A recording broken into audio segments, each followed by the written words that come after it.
Bharat click से doctor ध्रुव आज गंगानगर के अंदर बैठे हैं और गंगानगर के सबसे नामी ग्रामी हस्ती जिनको भामाशाह जयदीप बिहाणी के नाम से देश और दुनिया ही नहीं, बीकानेर संभाग नहीं, पूरा देश जानता है और दुनिया जानती है।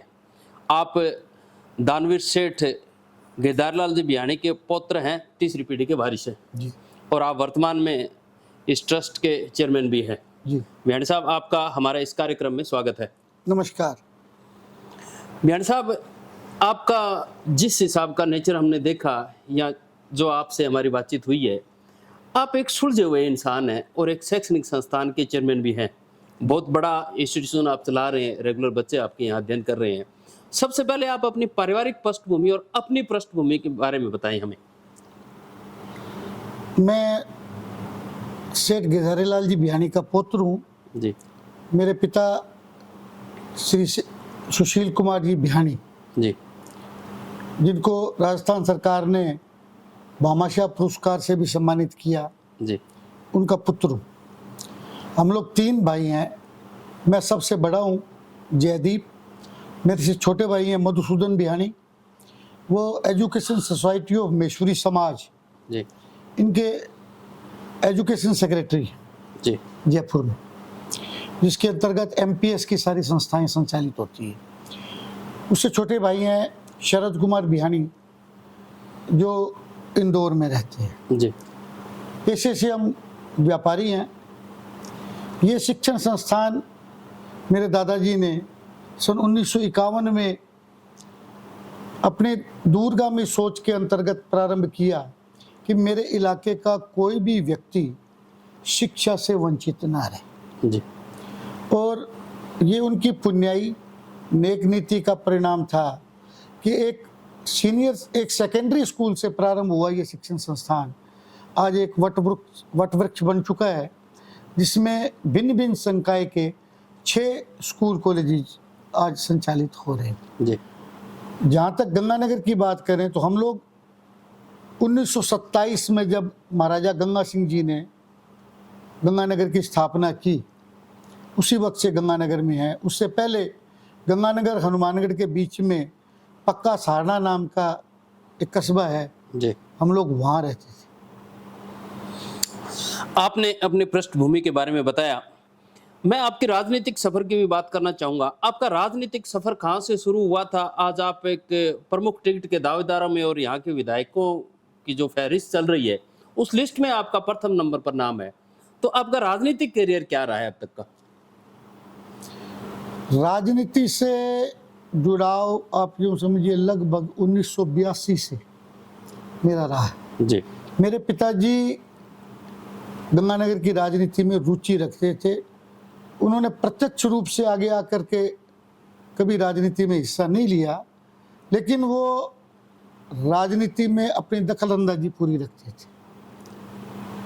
लोग उनको किंग मेकर के नाम से भी जानते थे।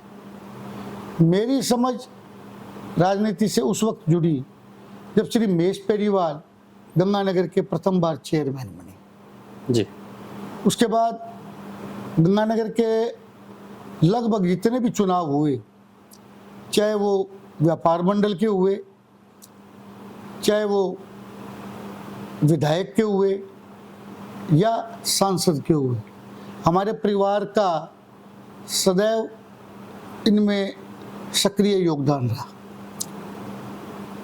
1996 में मेरे पिताजी का स्वर्गवास हुआ। उसके बाद मेरी राजनीति में ज़्यादा इच्छा नहीं थी, लेकिन कई बार परिस्थितियां व्यक्ति को राजनीति में सक्रिय कर देती ये महत्वाकांक्षा क्यों बढ़ी आपकी राजनीति में आने की? इतनी प्रबल इच्छा कैसे हुई? महत्वाकांक्षा, मैं आपको यही बात बता रहा हूँ, मैं कोई राजनीति में महत्वाकांक्षा व्यक्ति नहीं था। हम तो एक साधारण व्यापारी के हैं, व्यापारी परिवार से हैं। व्यापार ही हमारा मुख्य पेशा है। जी लेकिन मैंने आपको बताया अभी, कई बार परिस्थितियां व्यक्ति को सक्रिय कर देती है। जी उसके बाद जहाँ तक मेरी सक्रिय रूप से राजनीति में आने की बात थी, तो मेरा कांग्रेस से जुड़ाव था। जी पृथ्वीपाल सिंह संधू जब कांग्रेस के जिला अध्यक्ष बने, उस वक्त मैं कांग्रेस का जिला कोषाध्यक्ष था। उससे पहले मैं कांग्रेस के जिला व्यापार प्रकोष्ठ का जिला अध्यक्ष रहा था। 2008 में सीपी जोशी साहब प्रदेश कांग्रेस के अध्यक्ष बने थे, तो मैं कांग्रेस की वर्किंग कमेटी का भी, प्रदेश कार्यकारिणी सदस्य का भी मेंबर रहा। प्रदेश कार्यकारिणी के सदस्य रहे हैं आप। प्रदेश कार्यकारिणी का सदस्य रहा। जहां तक मेरी महत्वाकांक्षा की बात है, तो सक्रिय रूप से राजनीति में आने के लिए मैं अपने आप के लिए सीपी जोशी जी, जो कांग्रेस के तत्कालीन प्रदेश अध्यक्ष थे, जी। उनको मानता हूं। मेरे को जो मान सम्मान या जो मेरे को कांग्रेस में सक्रिय करने का योगदान था, वो सीपी साहब को ही जाता है। मतलब सक्रिय रूप से राजनीति में उन्होंने आपको आगे बढ़ाया या उनसे प्रेरणा आपको जी मिली? जी जी, सीपी साहब मेरे प्रेरणा स्रोत थे। लेकिन एक बात आपको मैं बताऊं, कांग्रेस मेरा राजनीतिक क्षेत्र था, लेकिन मैं हिंदूवादी गतिविधियों से, जिनमें आरएसएस, विश्व हिंदू परिषद, वनवासी कल्याण परिषद, बजरंग दल, जी ये सब आते हैं, इनसे मेरा जुड़ाव निरंतर रहा। जी। यानी कि कांग्रेस मेरा राजनीतिक क्षेत्र था, लेकिन हिंदुत्व जिसको बोलते हैं, वो मेरी रगों में था। मेरे दादाजी ने भी जो शिक्षण संस्थान प्रारंभ की, उसका नाम भी सेठ गिरधारीलाल भियानी सनातन धर्म शिक्षा ट्रस्ट। सनातनी शुरुआत है हमारी। मतलब धर्म से, सनातन धर्म के अंदर हमेशा से आस्था रही है। सनातन में मेरे परिवार की सदैव आस्था रही है। तो 2008 में भी मैं क्रिकेट इसका कांग्रेस की टीम टिकट का प्रबल दावेदार था। जी। लेकिन राजनीति में ऊपर के जो समीकरण हैं, वो व्यक्तिगत निष्ठा से जुड़े हुए। मेरी निष्ठा सीपी जोशी साहब में थी। सीपी जोशी साहब की निष्ठा के चलते उस वक्त ऊपरी खेमे में गुटबंदियां हुई और मेरी लगभग निर्धारित की गई टिकट काट दी गई। मतलब आप राजनीतिक धड़ाबंदी के शिकार हो गए उस समय? मैं उस वक्त धड़ाबंदी का शिकार हो गया। जी। यही स्थिति मेरे साथ 2018 में हुई। 2018 में तो जब मैं टिकट लेने के लिए सचिन पायलट साहब के पास गया, तब मैंने सचिन पायलट साहब को अपना जो परिचय दिया, वो ये कहा, साहब मैं हिंदूवादी कांग्रेसी हूँ। पायलट साहब आश्चर्यचकित रह गए, भी ये हिंदूवादी कांग्रेसी क्या होता है? मैंने कहा, सर मेरा राजनीतिक क्षेत्र कांग्रेस है, लेकिन हिंदुत्व मेरी रगों में है। बड़े आश्चर्यचकित हुए। लेकिन उस वक्त फिर खेमेबंदी हुई, मैं फिर खेमेबंदी का शिकार हो गया।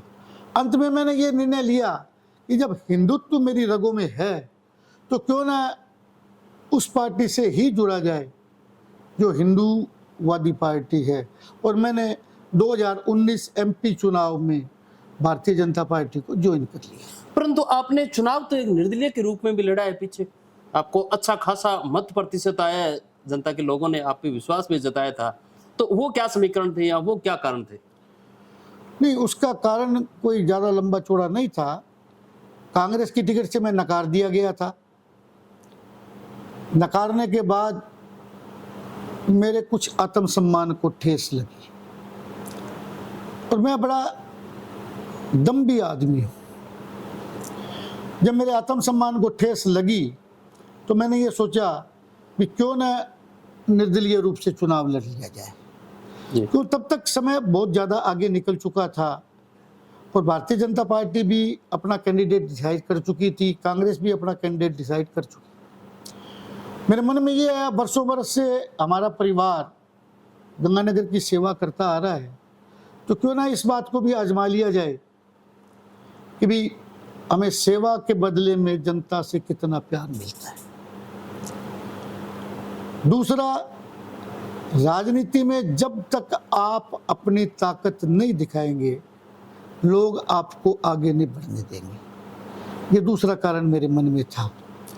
और एक बात आपको बताऊं, मेरे को भारतीय जनता पार्टी के लगभग बराबर वोट मिले। मैं करीब करीब 200 वोटों से भारतीय जनता पार्टी से 2018 के चुनाव में पीछे रहा था, और जनता ने अपार प्यार दिया मेरे को। और जो भी आज तक मेरे मन में था, वो जनता ने अपना वोट देकर के मेरे ऊपर एक कर्ज चढ़ा दिया।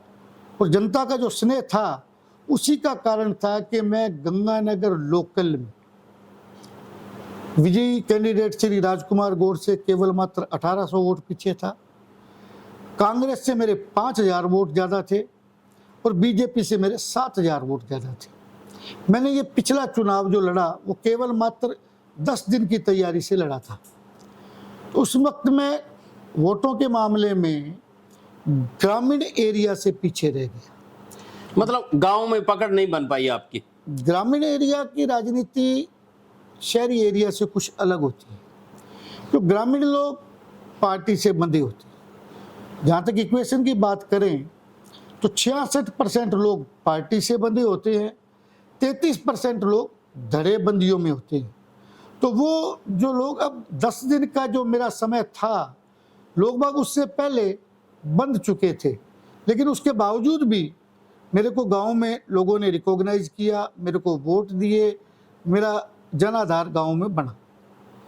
बिहानी साहब, आपने जैसा बताया, अगर अब की बार फिर कोई राजनीतिक धड़ेबंदी का शिकार हो जाते हैं, आपने कहा कि भारतीय जनता पार्टी से चुनाव लड़ूंगा, अगर टिकट नहीं मिलती है या उस ऐसे हालात हो जाते हैं, उस हालात में आप क्या करेंगे? नहीं, इस बार ऐसे हालात नहीं होंगे। इस बार भारतीय जनता पार्टी जो टिकट वितरण का कार्य कर रही है, वो सोच समझ करके कर रही है। बहुत सारी सर्वे टीमें, जिनका लोगों को भान तक नहीं था, जिसमें इंडिया लेवल की भी जो सर्वे टीम्स थी जी, वो सर्वे कर रही है। मतलब आप टिकट को लेकर आश्वस्त हैं अब की बार? जनता का जो प्यार, जी, जनता का जो स्नेह और जनता का जो मेरे प्रति लगाव है या मेरे प्रति जो विश्वास है, उसने लगभग, देखिए आपको जानकारी सूत्रों से ही होती है। जी बिल्कुल। तो जो सूत्रों की जानकारी है, उसमें जनता ने मेरे को सबसे आगे माना है। और वही अब जो टिकट वितरण का आधार सिर्फ और सिर्फ जनता का समर्पण देखा जाता है। तो उस आधार पर मैं अपने आप को एक मजबूत दावेदार के रूप में देख रहा हूं। और जो तरीका भारतीय जनता पार्टी ने इस बार राजस्थान में चुनाव लड़ने का अपनाया है, उस तरीके के आधार पर मैं अपने आप को सबसे सर्वोपरि पाता हूं। बहुत सारे कैंडिडेट गंगानगर के अंदर टिकटों की दौड़ में दिखाई दे रहे हैं। जी, उस दौड़ में आप सर्वोपरि आप बता रहे हैं कि हर सर्वे में मैं आगे हूँ, जनता ने भी मेरा विश्वास जताया है। कहीं ऐसा तो नहीं कि जिनको टिकट नहीं मिलेगी वो बगावत कर जाएं और आपके मैदान में कोई रणभूमि में कन्वर्ट हो जाए ये मैदान? ऐसी क्या संभावना लगती है आपको? चुनाव रणभूमि से कम नहीं होता। 2018 के चुनाव में भी जी, गंगानगर में खूब कैंडिडेट थे और लोगों ने अपने अपने तरीके से चुनाव लड़ा, लेकिन मुख्य रूप से 5 कैंडिडेट थे।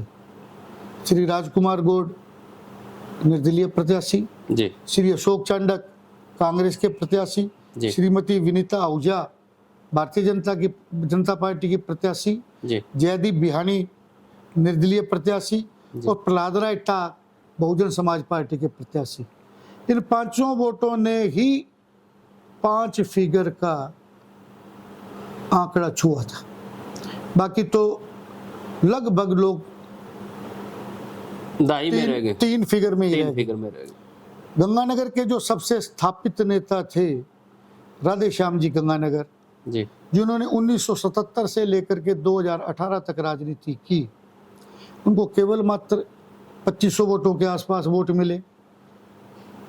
उस वक्त की जो स्थानीय विधायक थी कामिनी जिंदल, उनको लगभग 4000 वोट मिले। तो इनके बीच में जो मेरा वोटों का परसेंटेज था, उसने आज मेरे को मजबूत प्रत्याशियों की लिस्ट में सबसे आगे कर दिया। गंगानगर की राजनीति बड़ी विचित्र समझी जाती है।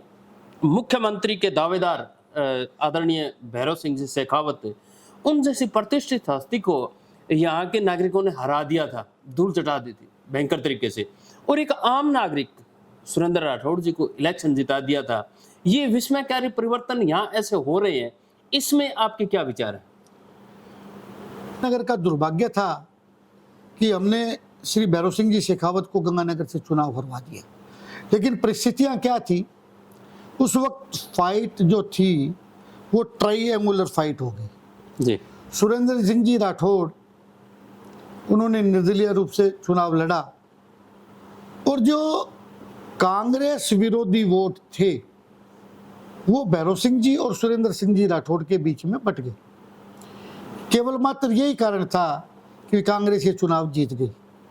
लेकिन ये बस एक विचित्र घटना या दुर्भाग्य के अलावा गंगानगर के लिए कुछ भी नहीं था, वरना जो तरक्की एक मुख्यमंत्री अपने चुनाव क्षेत्र में कर सकता है, जो डेवलपमेंट एक मुख्यमंत्री अपने चुनाव क्षेत्र में कर सकता है, वो सारी तरक्कियां गंगानगर को देखने को मिलती। तो इसको केवल मात्र गंगानगर का दुर्भाग्य ही माना जाएगा। कुछ वरिष्ठ नौकर साहब अब की बार भारतीय जनता पार्टी की तरफ से आपके खेमे में टिकट मांगते हुए यहाँ दिखाई दे रहे हैं, क्या उनका क्या प्रभाव रहेगा, या वो राजनीति को किस तरह से परिवर्तित कर पाएंगे? अब सर, इस बारे में मैं क्या कमेंट दूं? राजनीति हमेशा लहर के साथ चलती है।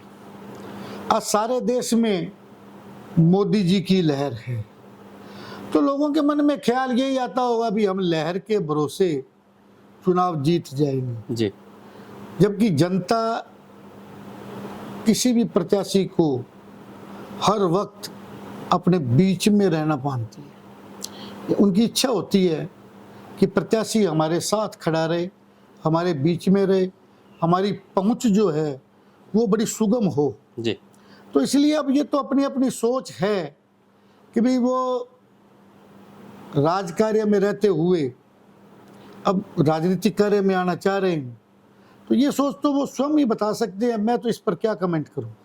आप बड़े दूरदृष्टि रहे हैं, दूरदृष्टि वाले परिवार से जुड़े रहे हैं, क्या कोई ऐसे समीकरण भी बन सकते हैं इस विधानसभा के अंदर कि आप किस विशेष योजना को लेकर यहाँ आना चाहते हैं उसको पार्टी प्राथमिकता दे दे? तो आपकी राजनीति में आने की कोई विशेष प्राथमिकता क्या है? मैं अगर राजनीति में आया तो ये परिवर्तन करने के बारे में सोचूंगा। आज गंगानगर राजनीतिक लिहाज से केवल मात्र प्रचार का शहर बन गया। सामाजिक लिहाज की बात करें तो जितना सामाजिक हिसाब यहाँ गंगानगर का बिगड़ा है वो कहीं नहीं बिगड़ा। नशा गली गली में बिक रहा है, युवा वर्ग नशे की तरफ बढ़ता जा रहा है। एक समय तक तो वो अपने घरवालों से किसी न किसी बहाने पैसे लेकर के या अपने जेब खर्च में से पैसे निकाल करके अपने नशे की पूर्ति करता है जी, लेकिन उसके बाद जब उसके पास पैसे नहीं होते तो वो क्राइम की तरफ भागना शुरू कर देता है। तो इस नशे की प्रवृत्ति ने हमारा सामाजिक ढांचा बिगाड़ दिया। गंगानगर में नशा बढ़ गया, गंगानगर में अपराध बढ़ गए। ये सबसे बड़ा कारण है कि गंगानगर को इस अपराध और नशे से पीछा छुड़वाना पड़ेगा। आप अंतर्राष्ट्रीय बॉर्डर पर आते हैं, राजस्थान सरकार अक्सर आरोप लगा देती है कि international dealing Bharatiya Janata party या केंद्र सरकार की जिम्मेवारी है, इसलिए नशे पर नियंत्रण नहीं लग रहा। तो इसमें आप किसको दोषी मानते हैं और किसको पाक साफ मानते हैं? लो जी, अब ये तो राज्य सरकार ऐसे आरोप लगा रही है जी, जिसका कोई सिर पैर नहीं। अगर पाकिस्तान से कोई खेप आई है तो वो अभी तक बाजार में डिस्ट्रीब्यूट नहीं हुई।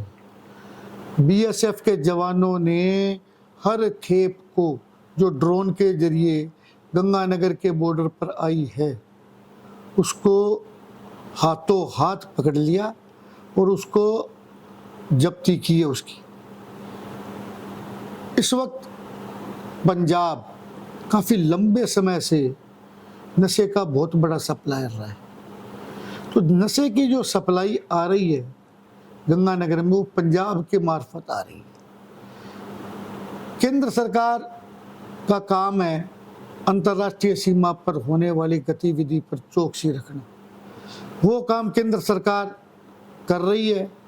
आप मीडिया के लोग हैं, आपको भी पता है भी कितनी ड्रग की सप्लाई हमारी बीएसएफ के जवानों ने पकड़े हैं।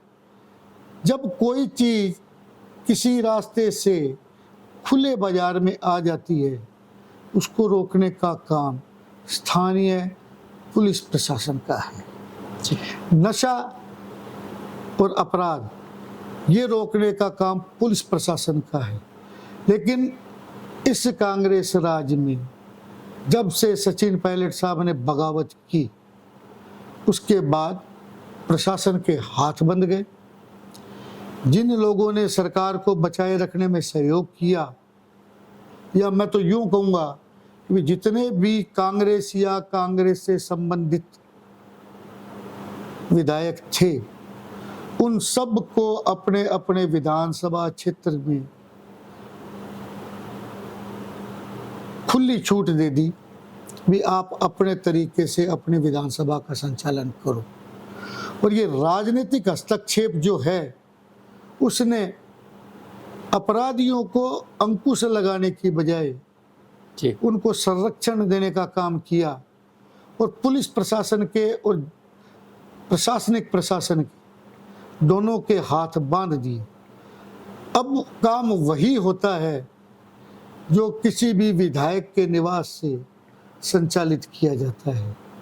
पोस्टिंग विधायक की मर्जी से होने लग गई, और जो व्यक्ति किसी की मर्जी पर पोस्टिंग करवाएगा, उसको यदि अपनी नौकरी को वहां सुचारू रखना है तो उनकी मर्जी के अनुकूल ही काम करना, उनकी मर्जी के अनुकूल काम करना पड़ेगा। तो इसलिए ये जो राज्य सरकार कोई आरोप लगा रही है, तो ये तो अपने सिर का ठीकरा दूसरे के सर पे फोड़ने वाली बात है कि काम हमसे नहीं संभल रहा है तो दूसरे के गले में डाल दो। कुछ छोटी पार्टियां जिनकी मैं बात करूं, राष्ट्रीय लोकतांत्रिक पार्टी जो आरएलपी हनुमान जी बेनीवाल के नेतृत्व में चल रही है, आम आदमी पार्टी अरविंद जी केजरीवाल के मार्गदर्शन में चल रही है, अभिनव राजस्थान पार्टी डॉक्टर अशोक चौधरी के मार्गदर्शन में चल रही है, वो पार्टियां दम खम ठोक करके गंगानगर में उतरी और दावा कर रही है कि हम नशे पर नियंत्रण लगाएंगे। तो उन पार्टियों से आप कितनी बड़ी चुनौती समझते हैं आपके लिए? आम आदमी पार्टी पहले अपना पंजाब तो संभाल ले, जो गंगानगर पे नकेल लगाएंगे। जहां से अपराध की सप्लाई हो रही है जी, चाहे वो नशा हो, चाहे अपराधियों की घुसपैठ हो, वो पंजाब से। आज पंजाब में अपराध कितना बढ़ गया। रात के समय कोई आदमी सफर कर सकता है? सड़क पे रोक करके लोगों को लूटा जा रहा है। तो वो गंगानगर में क्या दमखम करेंगे। दूसरी बात, मैं एक बात आपको और बता दूं जी,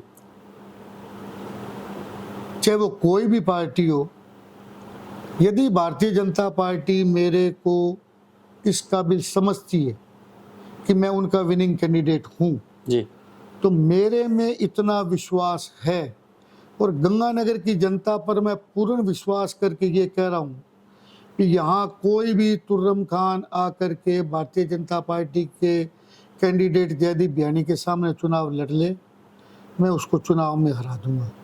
गंगानगर के इतिहास में जितने वोट कभी किसी को नहीं मिले, उससे ज़्यादा वोट मेरे को मिलेंगे।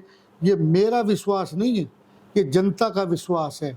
आप मीडिया के लोग हैं, आप जयदीप बियानी के पास इंटरव्यू करने के लिए आए हैं, तो आपने पहले जनता की नब्ज को भी टटोला होगा चारों तरफ। एक बात आपको बताऊं, मैं दलित वर्ग सदैव कांग्रेस का हितैषी रहा था जी। 2018 के चुनाव में जब दलित पक्ष, जो इंदिरा कॉलोनी के पीछे के वोट हैं, इंदिरा चौक के पीछे के वोट हैं, जब वो ढोलकी खुली थी तो उसमें 80% वोट जयदीप बियानी को मिले थे और मैंने 6000 वोटों से काउंटिंग में जंप लगा करके मैं विनिंग प्रत्याशी के बराबर आ गया था। मतलब आप इन छोटी पार्टियों को कोई चुनौती नहीं समझते? छोटी पार्टी क्या, मैं किसी भी बड़े आदमी को भी चुनौती नहीं समझता। गंगानगर में कोई आओ ना, ये मेरा विश्वास है और मेरा चैलेंज है कि मेरे को सिर्फ कमल का निशान चाहिए। अगर कमल का निशान मेरे सर के पीछे होगा, जी मेरे सीने पर होगा, तो मैं किसी भी कैंडिडेट को चुनाव हरा दूंगा। इस बात का मेरे को विश्वास नहीं है, मेरी जनता को विश्वास है, गंगानगर के लोगों को विश्वास है। अटूट, आप ये कहना चाहते हैं कि जनता का अटूट समर्थन आपको पिछले इलेक्शन में भी मिला था और इस बार भी मिलेगा? समर्थन राजनीतिक शब्द है, जी स्नेह एक पारिवारिक शब्द है। जी मेरा स्नेह सदैव जनता के साथ जुड़ा रहा है। मैं जाति पाति से अलग हटके काम करता हूँ। मेरे लिए कोई आदमी जो कार में जा रहा है वो भी उतना ही इम्पोर्टेंट है जितना इम्पोर्टेंट कोई साइकिल पर जा रहा या पैदल जा रहा व्यक्ति है। मेरे लिए दान मंडी का व्यापारी भी उतना ही इम्पोर्टेंट है जितना वाल्मीकि समाज का व्यक्ति जो सड़क पर झाड़ू लगाता है। मेरी एक आदत है, मैं हर व्यक्ति को दोनों हाथ जोड़ करके राम राम का जवाब राम राम से देता हूँ। तो हर वक्त लोगों की नज़रों से नज़रें मिला करके रखना, किसी भी काम में भेदभाव नहीं करना। आपको शायद नहीं पता होगा, फिर भी मैं आपको बता दूं, जी मेरा बचपन सदैव हमारे दानक समाज जो दान मंडी में मेरा व्यापार है, जी तो दान मंडी का एक पक्ष व्यापारी, किसान, तोला और दानक समाज, ये चार पक्ष है। जी उसका एक सबसे मजबूत जो पक्ष है वो दानक समाज है। मैंने उनके टिफिन से निकाल निकाल कर रोटियां खाई हैं, चाहे वो दानक समाज हो चाहे वो वाल्मीकि समाज हो। वहाँ की औरतें ये बात अच्छी तरह से जानती है कि जयदीप बियानी को लहसुन प्याज की चटनी पसंद है।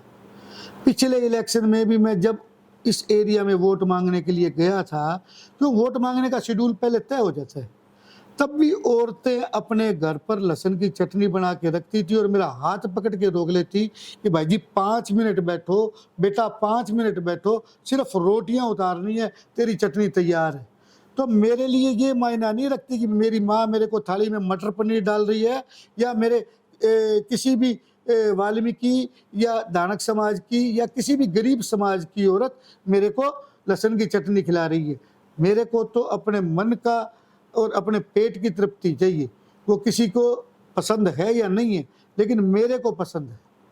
आपने एक बात कही, किसान वर्ग अब की बार खुद एकजुट दिखाई दे रहा है और किसान समुदाय से टिकटों की भी मांग कर रहे हैं, क्योंकि भाखड़ा किसान आंदोलन या नहरों के आंदोलन को लेकर किसान लामबंद है और एकजुट भी हुए हैं। उसका आपकी राजनीति पर क्या प्रभाव पड़ेगा? नहीं, गंगानगर का जो एरिया है, अब जितनी भी गंगानगर हनुमानगढ़ की 11 विधानसभा सीटों में केवल मात्र शहरी सीट जो है जी वो गंगानगर है। 2/3 वोट जो है वो शहरी है गंगानगर में, केवल मात्र 1/3 वोट बाहर की ग्रामीण इलाके से आते। जहाँ तक पानी की बात है, जी मैं भी व्यापारी हूँ, हमारा व्यापार पानी के साथ ही चलता है। किसानों का हित हमारा हित है। यदि किसान खुशहाल होगा जी तो व्यापारी खुशहाल होगा। केवल मात्र दान मंडी का व्यापार किसान पर आधारित नहीं है, किसान पर संपूर्ण बाजार जो है वो आधारित है। तो किसान का हित हम भी सोचते हैं, लेकिन किसानों को ये पता है कि भारत अब तक जो ये पिछला 18 से लेकर के 23 तक का जो समय निकला है, उसमें कांग्रेस के नेताओं ने, कांग्रेस की सरकार ने उनके साथ कोई सहयोग नहीं किया। किसान भी परिवर्तन चाह रहा है कि जो पानी की लड़ाई वो लड़ रहे हैं जी उसके लिए कंधे से कंधा जोड़ करके उनके साथ उनका स्थानीय लीडरशिप जुड़े, और ये काम उन्होंने कांग्रेस से आजमा लिया। जी अब भारतीय जनता पार्टी के साथ वो आजमाना चाहते हैं, जिसके लिए आप ये मानिए कि भारतीय जनता पार्टी इसके लिए प्रतिबद्ध है। आपने पिछले दिनों में देखा होगा, गंगा नहर में बंदी चल रही है, जी किसान भी पानी की बंदी को तोड़ने के लिए आंदोलनरत थे। भारतीय जनता पार्टी ने ही स्थानीय प्रशासन के समक्ष प्रदर्शन किया। भारतीय जनता पार्टी के लोगों का चाहे पार्टी स्तर पर हो जी चाहे व्यक्तिगत स्तर पर हो, किसानों के साथ समर्थन है। गंग नहर की जो संधि है उसके हिसाब से उसमें पानी नहीं रोका जा सकता। आपको एक बात बता दूं, जी महाराजा गंगा सिंह जी इस क्षेत्र के भागीरथ, गंग नहर जो बनी है उसका संपूर्ण पैसा जमीन सहित महाराजा गंगा सिंह जी ने दिया। एक बात आपको और जो बहुत कम लोगों को पता है, जी गंगा सिंह जी ने गंग नहर का निर्माण अपने व्यक्तिगत कोष से करवाया, न कि राजकोष से करवाया। गंगानगर के मुहाने तक पहुंचते पहुंचते गंगा सिंह जी के पास पैसों की कमी हो गई, लेकिन उनको अपना टारगेट पूरा करना था। ये एक राजा की लगन थी कि जो मरु एरिया है उसको मेरे को हरित एरिया बनाना है। तो महाराजा गंगा सिंह जी ने ब्याज पर पैसा उधार लिया। तो उस वक्त जो समझौता हुआ, उस वक्त के समझौते के अनुसार से गंगा नहर में बंदी लागू नहीं हो सकती। लेकिन पंजाब सरकार जो आज आप पार्टी की सरकार है, जी उन्होंने अपने राजनीतिक पांव पसारने के लिए राजस्थान में ये नाटकबाजी की है, लेकिन ये नाटकबाजी उनको बड़ी भारी पड़ने वाली है।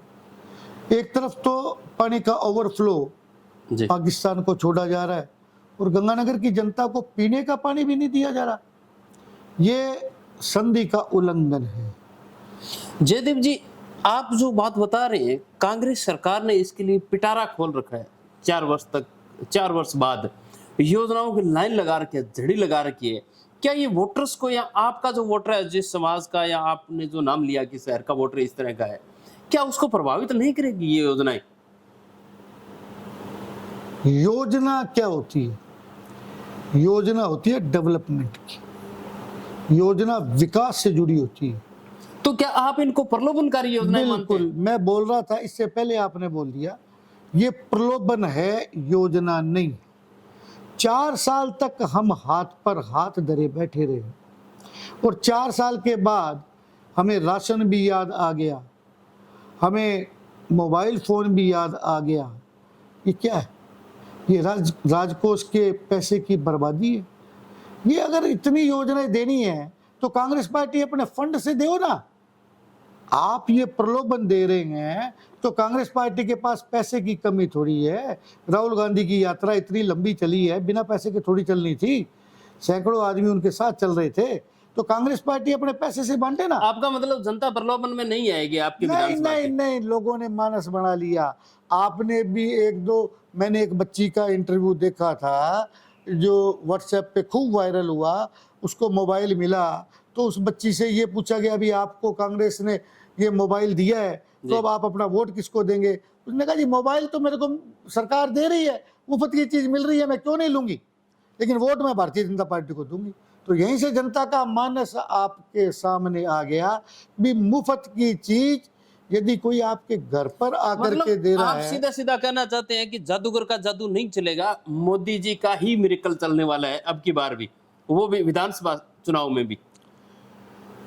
उम्र और लगन, ये एक सीमा होती है। जी हर काम में उम्र प्रभावी रहती है। सर्विस करने वाले व्यक्ति को भी 60 साल की उम्र के बाद रिटायर कर दिया जाता है। दुकानदार भी जब बच्चे जवान हो जाते हैं तो लगभग 70 साल की उम्र तक अपने व्यापार को छोड़कर अपने परिवार में उलझ जाते हैं। तो गहलोत साहब की उम्र भी अब 70 साल हो गई और फिर ऐसे उलझनों में वो उलझे रहे इन 5 साल में, जिसमें वो जादू भूल ही गई। तो जादू भूल जाने के बाद वो सिर्फ अटकलें लगाते हैं। कोई भी जादूगर जब अपना जादू भूल जाता है तो वो अटकलें लगाता है। तो अटकलें चल रही है अब तो कि ये water of India, mobile of India, ये राशन किट ऑफ इंडिया। तो लेकिन ये इंडिया इंडिया हो रहा है, तो इंडिया तो भारत ही है, तो इसलिए कुछ भी नहीं है। पर मोदी जी ने कार्य किया है। मोदी जी जनता के हित में, राष्ट्र के हित में कार्य कर रहे हैं। हर जगह मोदी मोदी मोदी, दुनिया के हर कोने में जहाँ जाएं ये एक नारा बन गया। जय श्री राम का भी अगर नारा है तो जय श्री राम के नारे से मोदी जी जुड़े। क्यों?